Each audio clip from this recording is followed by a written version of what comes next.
Welcome to the Author Show of Entrepreneurship and Regional Development podcast. Each publication in our journal is a great opportunity to share significant and audacious contributions to a large audience. My guest today is Kathleen Burke. She is from the Massachusetts Institute of Technology in USA. She recently published an article entitled Neruda Through Copper-Colored Glasses, the Role of Place Attachment in the Embeddedness of Chilean Entrepreneurship. She co-authored this paper with Mark Conley and Sarah Jack. It has been published in Entrepreneurship and Regional Development, a journal edited by Taylor and Francis. Kathleen, welcome to our podcast. Thank you for having me, Vincent. Can you tell us what is the origin of your paper? Why have you decided to address this particular topic? And what is the question you aim to answer? Yes, the origin of this paper goes back a long time. This paper was published in a special issue, which caught our attention because before seeing the special issue about fiction and the entrepreneurial imagination, I had my own peculiar fascination with the Chilean mining industry.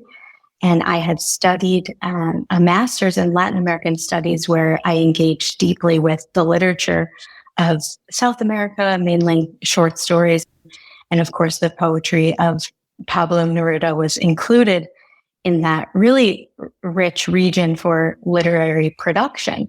But I noticed in my PhD at the Stockholm School of Economics that I was encountering really interesting intersections between entrepreneurship theory and theories of place and place attachment. So with that, and then in combination with the special issue about fiction, we had an idea about who would be a narrator to tell this story of place and entrepreneurship in a strategically important industry. So this paper is about natural resources-based entrepreneurship contexts. And we use the example of the Chilean mining industry as the world's largest copper producing country and something that is deeply ingrained into the place, into the economy, and also into the images of entrepreneurship that have been conveyed by these great orators like Neruda.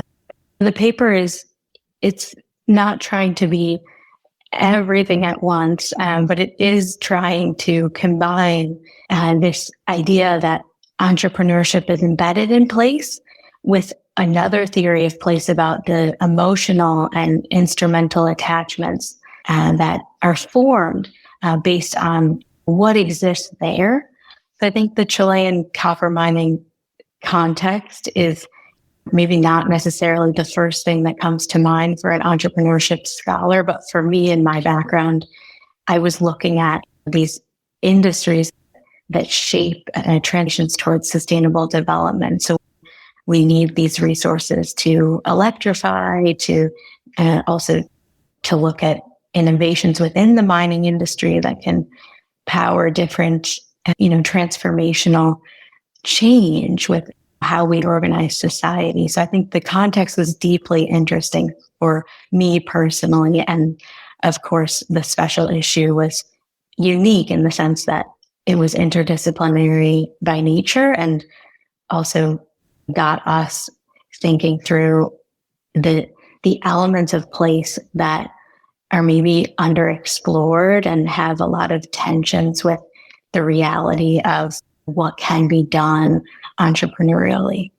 What are the main contributions of your paper? The paper contributes in a couple of ways. I think one is the methodology of using the poetry, but that I'll discuss later. But that was what the aim of the special issue set out to do, I think, was to motivate other scholars to look at other sources of data that are useful for looking more deeply into the nuances of entrepreneurial imagery that shapes how we perceive opportunities and the culture surrounding entrepreneurship. But this paper specifically builds on the literature of place and entrepreneurship, which in the literature review we saw that places broadly defined as a meaningful location in economic geography, but to really look at how the embeddedness process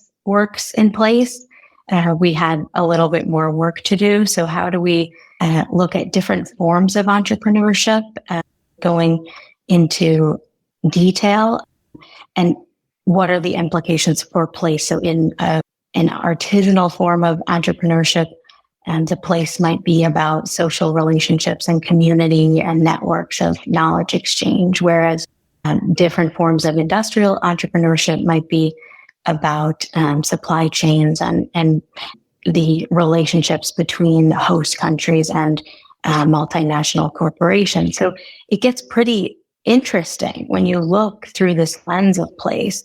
But the paper also goes further because it's not just adding place onto entrepreneurial forms.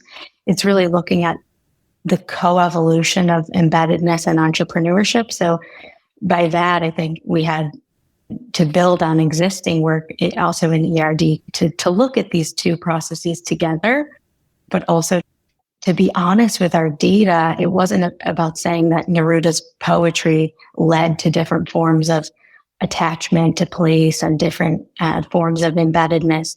It was really that those poetic images were transmitting the ideas about place attachment.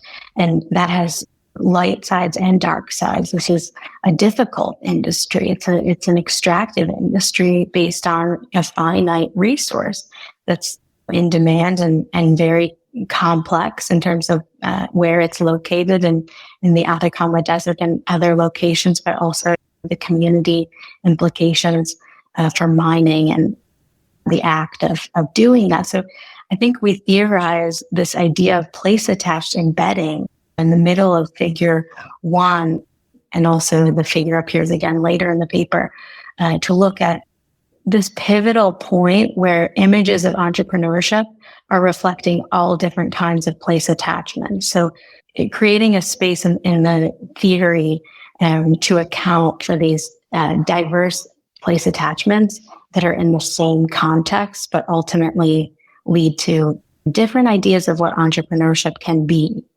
What was, for you, the main theoretical or methodological challenge or challenges in addressing such a question? Yes, for this paper, I think the data was obviously fun to work with. So I will say that it was not painful. But I think what was challenging was the fact that we wanted to back up what was going on in the poetry.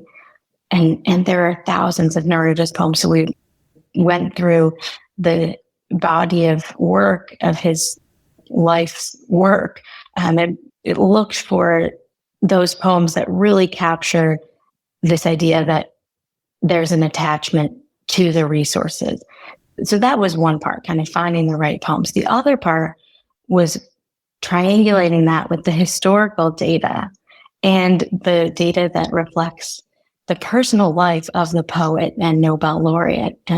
So I think in Neruda's life, which is very interesting and super illustrious career in diplomacy and including an exile outside of Chile and political career in a very challenging political context in the mid 1900s to 1973, when he unfortunately died, the same year as the Salvador Allende's death. So I think there are some anachronism risks with the data. So we don't want to say, that something happened when it didn't. So I really took it upon myself to go into the historical content and the biographical content. So that's used in the study. And I had a foundation for doing that because of my master's. So I knew which institutions to look for. And even one of my professors from my master's, he wrote his dissertation about the history of the mining industry. And I think it really struck me that there was a time when the industry was owned primarily the dominating forces were these two American companies before the nationalization, or what is called the Chileanization of copper in 1950. So there are some moments that we wanted to capture, but again, to be honest with the data and what was telling us, what the data was telling us about the strategic decisions and also the agency that different stakeholders had in those moments. So I think with place attachment, I wouldn't say that it's a binary emotional or instrumental thing, but to have the use of the poetry and the images in there, it helped us to thematically lift up the more illustrative examples of the emotions. So that was a strength of using poetry. I think we couldn't have seen those emotional ties to the land and the place and the idea of what Chilean copper industry could mean without having access to this poetry. So I think poetry kind of is special in that sense because it evokes things that, a biography would not. And then to explain what we did in the method section was important so that if other people want to do this, maybe they can. During your research journey, what was your biggest surprise or the most counterintuitive result? Yeah, that's a good question. And I think we had a lot of help from the guest editors about framing the findings in a way, because the analysis of the poems was surprising because it flowed so naturally for us. Even as co-authors, we would go over it, and that part of the paper probably changed the least over the editorial process because there's just something about these images that create obvious emotional implications. So if you look at the pre-Columbian imagery of the local agents using the copper in Chilean society before Columbus 1400, and then you move on to these later works that are talking more present day when he's writing about the challenges of ownership and natural resources-based sovereignty. So I think that part was really nice. But what was surprising, I think, was that we had to bring it back to entrepreneurship in a way that made sense. And it's like I mentioned before, we didn't want to say that there was a relationship between these forms of entrepreneurship and what Neruda was saying. It was more that the images were salient and the images reflected what we thought to be the meaning of entrepreneurship. So I think another paper later on can be written about frames and the perceptions of these, of maybe different local actors today that are active in the Chilean mining entrepreneurship space, asking them what is meaningful. So I think we had to connect those images to forms of entrepreneurship and then go back to the literature of what has been written about those forms. So especially, looking into the sustainability stuff, looking at multilateral forms of entrepreneurship, including many hybrid organizations, maybe NGOs, philanthropic foundations, fundings from many different sectors and sources. We're not seeing that as a direct image in the poetry, of course, but we do have imagery that reflects themes like solidarity and working together and connection. The idea was to stay close to the poetry in the data, but then it was surprising that we could actually learn a lot more by going into the literature on these different forms of entrepreneurship, both the industrial forms and non-industrial. What are the main implications of your work for entrepreneurs, managers, policymakers, practitioners in general? Yeah, I would want to say read poetry, but I don't think that's a good answer. I do think that we, as authors of this paper, we wanted to bring it back down to earth. I think it's so much of this debate about embeddedness and entrepreneurship can become very theoretical. But at the same time, I think looking at where people live, where they start businesses, what resources are allocated to the entrepreneurial sector, what histories underlie those options that are available, those are implicitly part of anyone's real entrepreneurial journey. So I think for practicing entrepreneurs, it was about inspiration to appreciate the place as something that can be part of the narrative, not necessarily place branding, but I think there is an adjacent connection to the idea that places can be branded based on their resource wealth or special qualities. But it's also, I think, important to see the challenges that exist when actors are overly emotionally attached. Just because you care about the place doesn't mean you can make it better. And that's a trickier implication, because that means that we need to try to go against these animal spirits and maybe be more rational.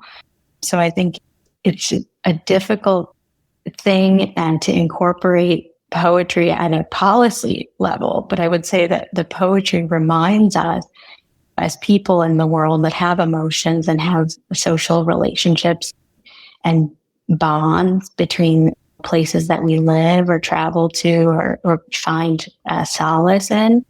These places can be, ways to understand what we value or what entrepreneurs value, so that we can support entrepreneurs better through maybe appreciating that the history of entrepreneurship in a place is maybe those values are not working out right now. So that's an interesting point that I went back to recently from Godefors and Anderson's paper from 2016 about how the values of a place, if activities start to diverge from those values, then it's time to do something.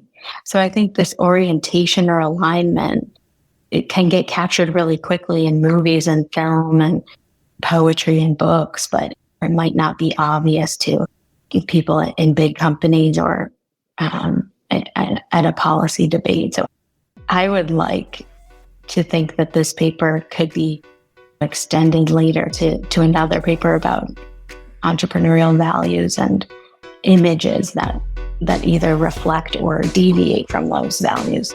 Thanks a lot, Kathleen, for participating to our show and presenting your paper entitled Neruda Through Copper-Colored Glasses, the Role of Place Attachment in the Embeddedness of Chilean Entrepreneurship. All our podcasts are available on entrepreneurship-ead.com and on the main podcast platforms.